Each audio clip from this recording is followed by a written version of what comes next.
tragédie s'accélère et l'univers disparaît. Minasan konnichiwa, le roi Kevin Des, et bienvenue à cette nouvelle review de Dragon Ball Super, l'épisode 118. C'est un épisode qui était très surprenant, agréablement surprenant, parce que je crois que c'était le premier épisode de Dragon Ball Super qui est aussi complet, qu'on ait eu autant d'informations en fait, autant de détails. Et j'avoue qu'au début, je me disais qu'on n'a pas vraiment besoin d'informations en fait, parce que voilà, qu'est-ce qu'on en a à foutre des autres univers, je vais dire. Ben, ça m'a surpris, c'était vraiment bien en fait, et je vais vous dire pourquoi. L'univers 2, on a appris un peu plus sur eux. On a appris pour l'univers 2 qu'en fait c'est un univers qui... Bon, on savait déjà que c'était l'univers de l'amour, mais on a appris qu'en fait que les combattants en fait, ils n'ont aucun secret que pour les gens de leur planète. C'est-à-dire que l'univers 7, l'univers 6, ou même les autres univers, ou même les... Ouais, surtout l'univers 7, j'ai envie de dire. Mais en fait, personne ne savait que leur univers était menacé. Vous voyez, c'était seulement les combattants qui le savaient.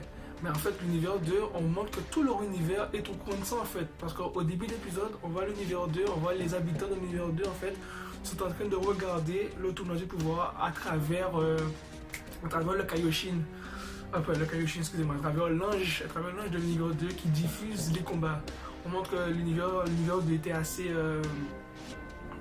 craintif. Ils avaient peur qu'il restait seulement 2 combattants et que les meilleurs combattants de l'univers, c'est-à-dire Ribrianne et etc., j'ai oublié leur nom, mais en fait, elles ont été éliminées. Donc au moins qu'il reste 3 restants. Et les 3 restants, ils se sont attaqués à Goku, qui était très fatigué en fait. Donc là, au début, j'ai trouvé ça vraiment, mais vraiment OSF. C'était à chier, je vous le dis sincèrement. Parce qu'on vient d'éliminer Ribrianne, mais on fait que voir que les autres en fait, mais ils sont comme elle en fait. Vous voyez, toujours en train de parler d'amour, etc. C'était exactement la même chose. Et on a montré, par contre ça c'était bien quand même. Au début j'étais un peu limite tout ça, mais en fait c'était très bien au final.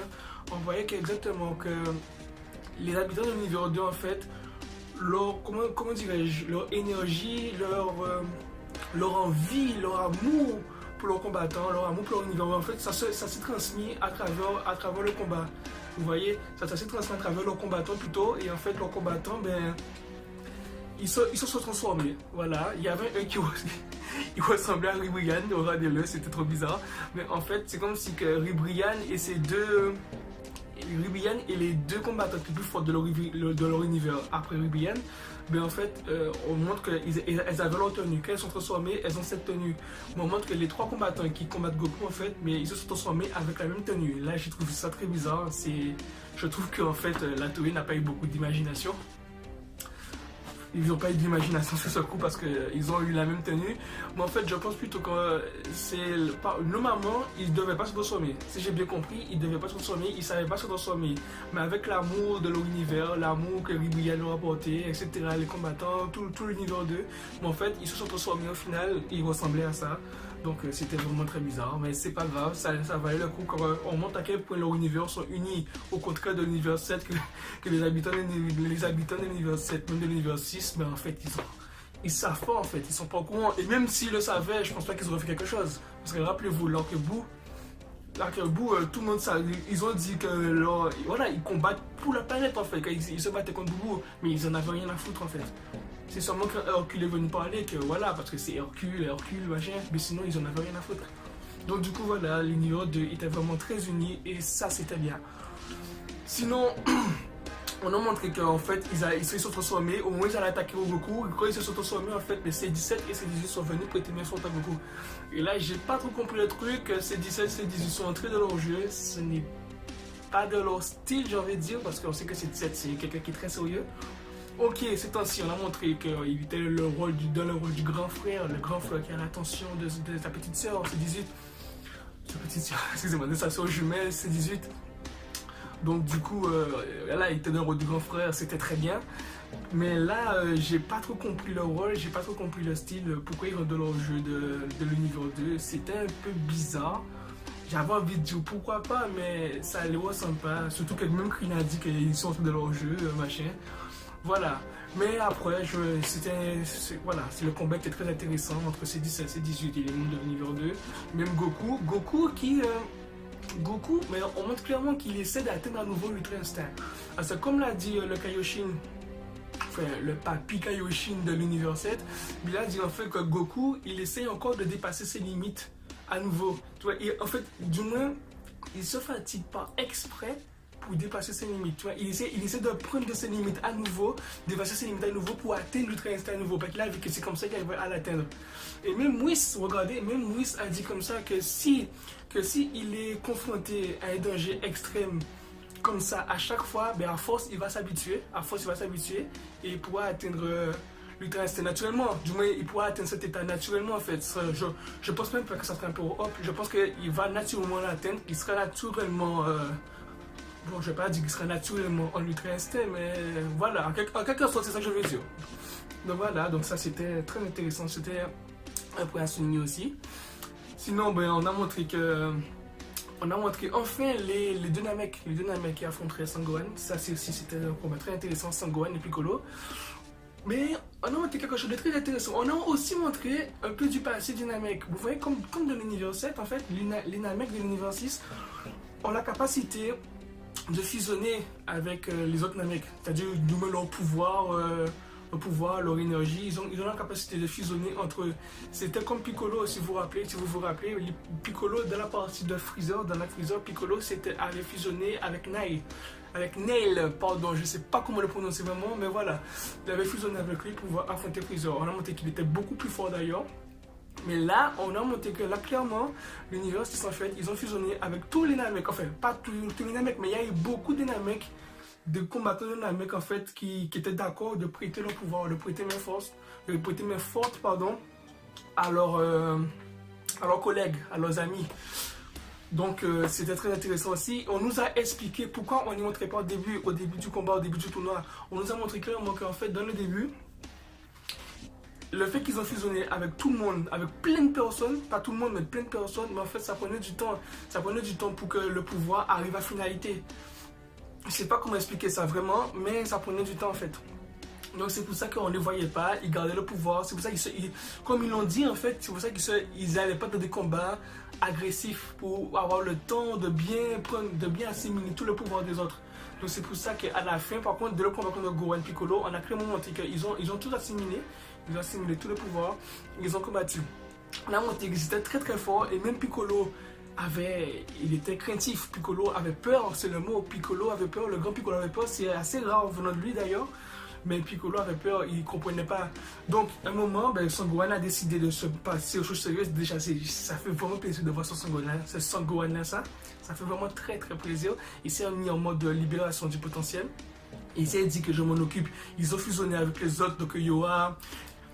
Il a dit clairement que voilà, c'est pas un problème pour les éliminer en fait. Que voilà, c'est pour ça que j'y vais à fond dès maintenant.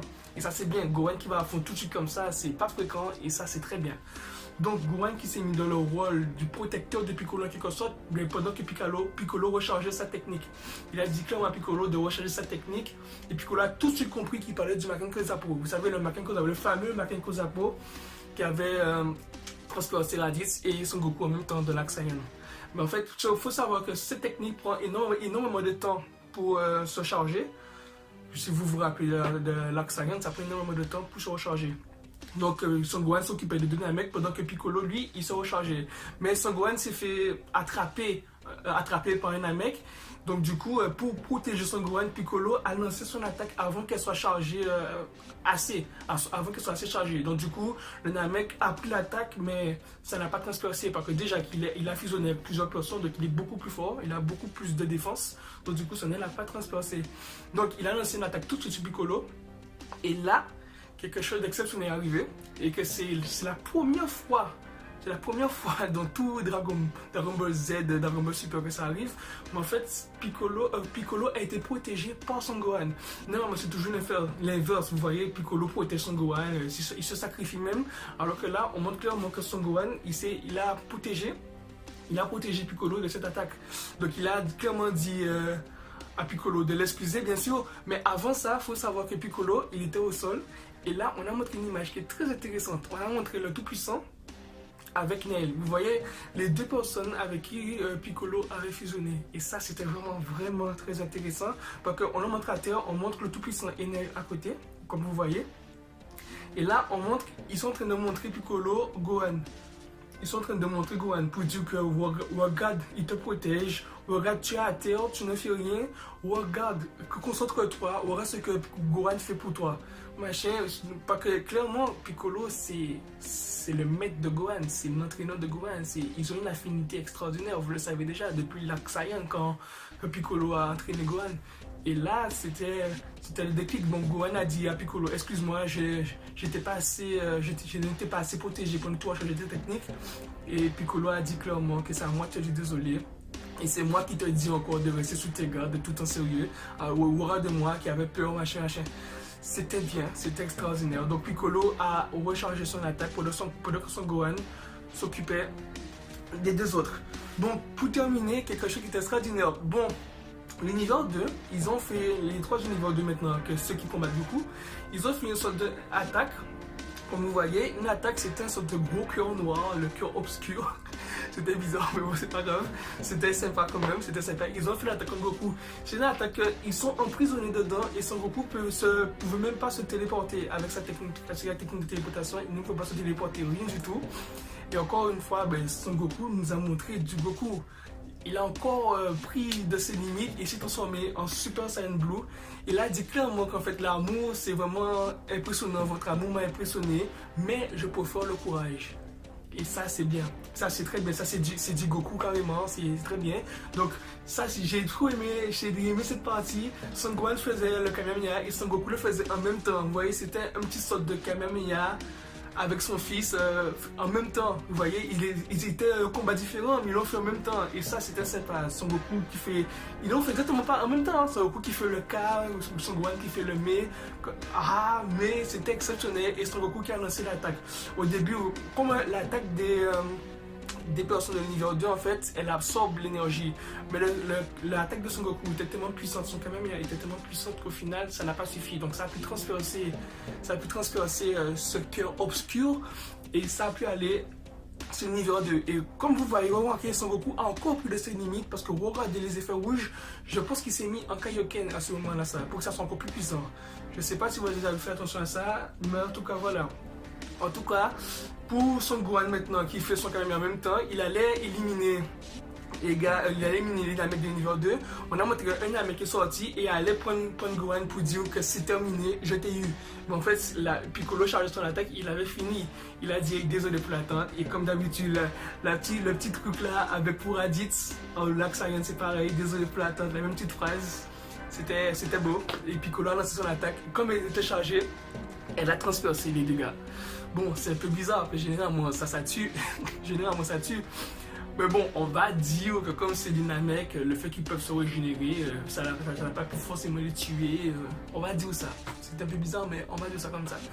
Donc, Son Goku qui a éliminé par rapport à son Kamehameha les gars de l'univers 2. Et en même temps, Son Gohan et Piccolo ont éliminé les gars de l'univers 6. Et là, on montre clairement que les deux univers sont éliminés. Mais en fait, pour l'univers 2, j'avais envie de dire qu'on attendait ce moment pour l'univers 2. Mais il y avait quand même le passage de tristesse quand on montre que même jusqu'à la fin, ils étaient toujours pareils, à fond, sur l'amour. Même C17 et C18 l'ont dit. C18 a dit clairement qu'ils sont restés pareils jusqu'à la fin. Ils étaient quand même impressionnants en fait. Ils étaient impressionnants et ça c'est bien. Donc on montre que les habitants de l'univers 2 qui ont regardé le combat, ils sont restés unis, on va dire. Ils sont toujours en train de tourner le sort de bidule rose là, tout bizarre là. Mais ils sont restés unis jusqu'à la fin. Et ça c'était sympa. Et voici que en fait l'univers 6 a aussi été éliminé bien sûr. Et ils vont disparaître, ils vont être détruits, ils vont être anéantis. Et là, je pense que là c'est plus triste, c'est plus émouvant. Bien sûr, on montre Beerus, d'ailleurs, Beerus depuis le début, depuis qu'il savait qu'il restait seulement 2 Namek, parce que je pense qu'il était au courant que Son Gohan et Piccolo allaient les éliminer. Mais Beerus a senti qu'ils allaient être éliminés, et bien sûr son frère Champa qui allait être éliminé, ça lui a donné le côté tristesse. On a montré Beerus qui est très pensif. Même Whis lui a fait la remarque, même Whis lui a dit que depuis un moment vous ne parlez pas, ça doit être à cause du fait que Champa avait été éliminé. Bon, il a fait genre que ça ne l'atteint pas, mais on sait que Beerus et Champa, ils ont une relation assez bizarre, mais ça reste des frères. Ça reste des frères, même s'ils s'insultent tout le temps, mais ça reste des frères. Et bien sûr, il y avait la tristesse, soit le regard de Beerus qui ne parle pas. Et même à la fin, on montre que Champa se vient vers eux comme ça. Et la dernière chose qu'il a faite, c'est un petit truc comme ça. C'était, voilà, c'était du Champa et Beerus qui a dit clairement, dit quelque chose. Parce que, voilà, c'était la dernière fois qu'il le voyait, bien sûr. Donc, c'était assez triste. Donc, voilà, je termine ma vidéo sur ce moment très triste. Donc, je tiens à rendre hommage à l'univers 6. Donc, même après que je dise au revoir, etc., je vous demanderai de rester un petit moment pour essayer pour garder un petit hommage à l'univers 6. Donc, merci d'avoir regardé cette vidéo jusqu'à la fin, même si elle n'est pas encore terminée, par rapport à l'hommage, bien sûr. Donc, merci d'avoir regardé la vidéo. Je vous dis, si vous avez aimé ma vidéo, cliquez sur le pouce levé, abonnez-vous, partagez. Et voilà, c'est sous ces mots que je vous laisse. Alors, je vous dis à ma prochaine vidéo et à bientôt.